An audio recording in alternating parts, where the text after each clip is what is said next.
नमस्कार, मेरा नाम है ओम प्रकाश यादव और आप देख रहे हैं वॉइस ऑफ रिपब्लिक। स्वास्थ्य विभाग के एक कार्यक्रम में जिसमें आयुष डॉक्टरों को नियुक्ति पत्र बांटा जाना था, उसमें फिर नीतीश कुमार की एक अजीबोगरीब हरकत, इम्ब्रेस करने वाला उनका हरकत वो कैमरे में कैद हो गया और फिर वायरल हो गया।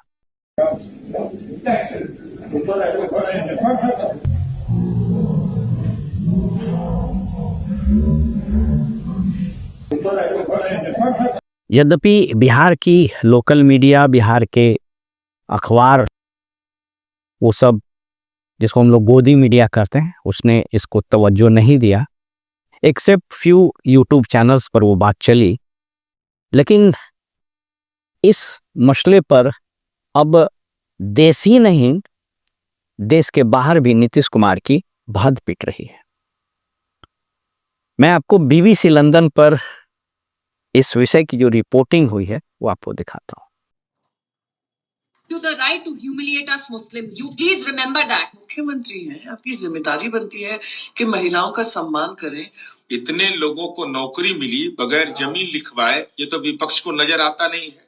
ये सब बयान बिहार के मुख्यमंत्री नीतीश कुमार के उस वायरल वीडियो से जुड़े हैं जिसमें वो एक आयुष डॉक्टर को अपॉइंटमेंट लेटर देते वक्त उनका हिजाब खींचते दिख रहे हैं। विपक्षी पार्टियां नीतीश कुमार पर निशाना साध रही हैं। नीतीश कुमार के पीछे बिहार के उप मुख्यमंत्री सम्राट चौधरी खड़े हैं और वीडियो में वो मुख्यमंत्री को ऐसा करते वक्त रोकते हुए दिख रहे हैं। ये पूरा कार्य, इस रिपोर्ट को देखने से आपको लग गया होगा कि ये मामला कितना संजीदा था।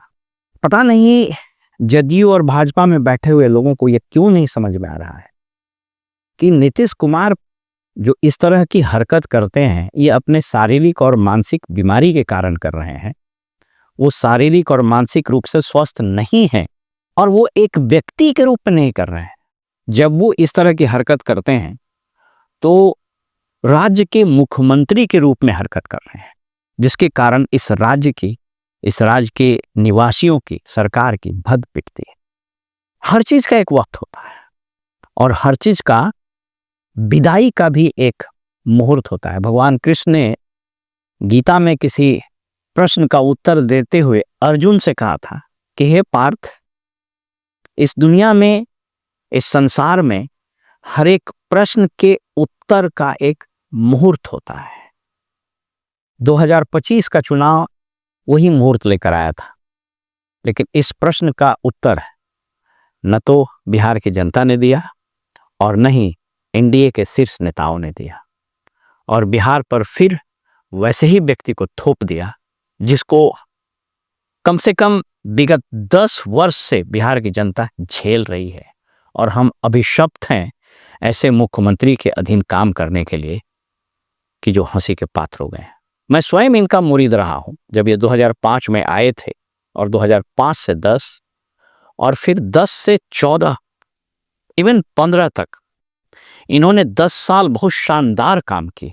लेकिन मैंने कहा ना कि इतिहास हर व्यक्ति के लिए अध्याय लिखता है, तो उस रोल में, उस भूमिका में अगर आप पहले भी आते हैं तो आप अप्रासंगिक रहते हैं और बाद में भी आप बने रहते हैं तो आप हास्यास्पद हो जाते हैं।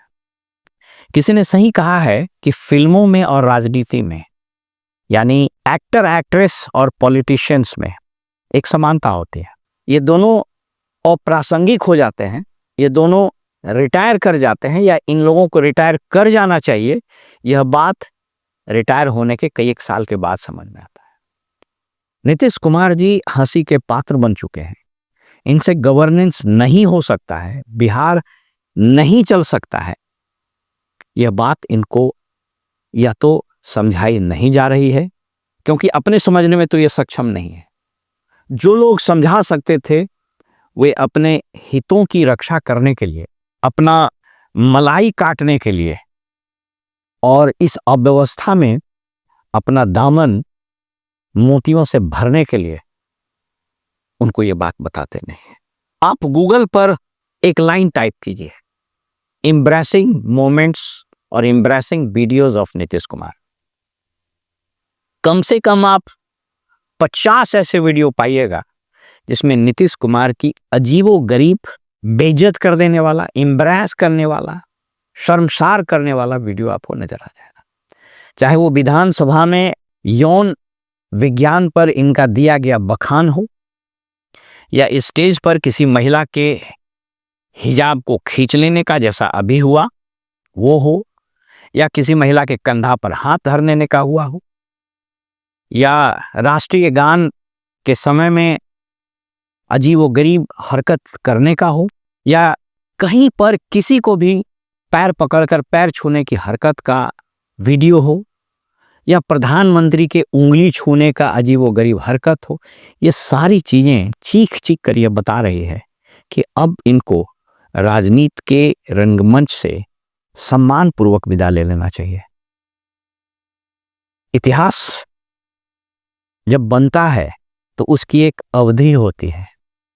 जैसे कहता है कि प्रकृति ने हर सृजन के लिए और हर विनाश के लिए एक समय और एक टाइमलाइन तय किया है कि जब कोई शिशु मां की गर्भ में पलता है तो उसको 9 महीने में प्रसव की पीड़ा के बाद निकल जाना चाहिए। अगर वो पहले निकलता है तो अंडर डेवलप चाइल्ड होता है, उसको इंक्यूबेशन में रखा जाता है, और अगर देर होता है तो सिजेरियन किया जाता है और उसमें डिफॉर्मिटी आती है। ठीक उसी प्रकार राजनीति के रंगमंच पर नीतीश कुमार का जो स्वर्णिम काल था वह 10 के बाद समाप्त हो गया है, रादर 15 के बाद समाप्त हो गया है। और अब ये वैसे कलाकार के रूप में राजनीतिक मंच पर काम कर रहे हैं। पहले ये हीरो थे, अब ये मस्खरे के रूप में अपनी भूमिका अदा कर रहे हैं। इसलिए जो लोग इनके साथ हैं, चाहे वो भाजपा के लोग हों, चाहे जदयू के लोग हों, चाहे प्रधानमंत्री हों, चाहे गृह मंत्री हों, इस राज्य को ऐसे मस्खरेपन से, इस राज्य को हंसी के पात्र होने से आप लोग बचाइए। वैसे भी देश दुनिया में जैसे ही बिहारी शब्द का प्रयोग होता है लोग हंसने लगते हैं। और ये बिहार का दुर्भाग्यपूर्ण सत्य है कि हम न सिर्फ इकोनॉमिक पैरामीटर्स में पिछड़ गए, न सिर्फ हम सोशल और अदर एजुकेशनल पैरामीटर्स पर पिछड़ गए, बल्कि हम गवर्नेंस के पैरामीटर्स पर भी फिसड्डी हो गए। एक उम्मीद की किरण जगी थी 2005 में जब ये आए थे, और इन्होंने बड़े शानदार काम किए, चाहे वो इंफ्रास्ट्रक्चर का हो, इलेक्ट्रिसिटी का हो, शुरुआती दौर में लॉ एंड ऑर्डर का हो, कानून के राज स्थापित करने का हो, हेल्थ का हो, सब कुछ अच्छा किया था। लेकिन मैंने कहा था ना कि 15 के बाद इनका रोल खत्म हो गया था।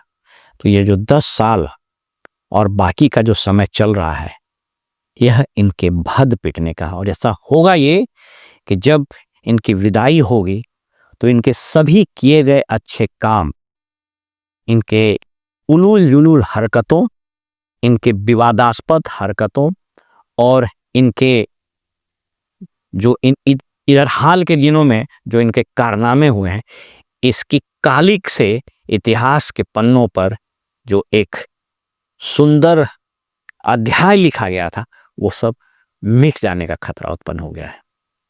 इसलिए यदि मेरा यह वीडियो जदयू, भाजपा या एनडीए के शीर्ष नेतृत्व सुने तो इस पर गंभीरता से विचार करें कि किसी को खुश रखने के लिए, अपनी राजनीति को जिंदा रखने के लिए बिहार की हत्या मत कीजिए।